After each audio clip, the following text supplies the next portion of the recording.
Help, help. Hai, hari ni muka sembab betul. Muka orang pagi sangat. Sukanya I pagi-pagi ni.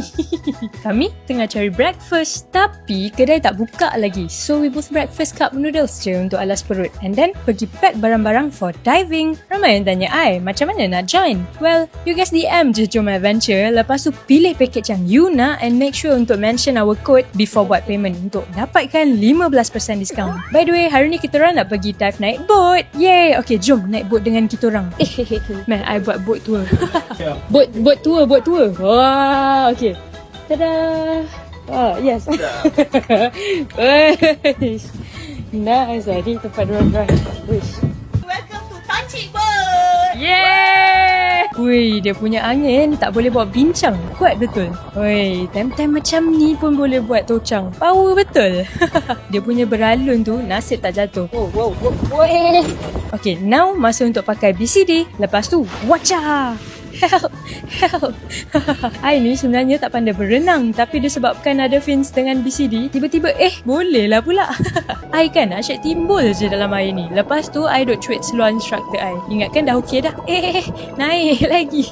Oh no! Bawah ni macam-macam tau kena buat. Tanggal mas, lepas tu pakai balik. Tanggal BCD, lepas tu pakai balik. Nak kena buat velocity lagi.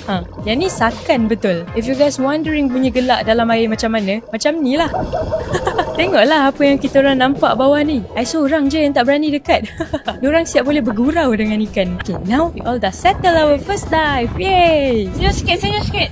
Hey. Hi guys, kita orang dekat air. Sambil rest untuk next dive, kita orang snorkeling first. I mula-mula tak berani nak turun sebab I selalu tenggelam dalam swimming pool. Lepas tu, diorang suruh I turun without BCD. Lagilah I macam, what? Last I turun juga and wow! Kamu pergi, aku mana Lara?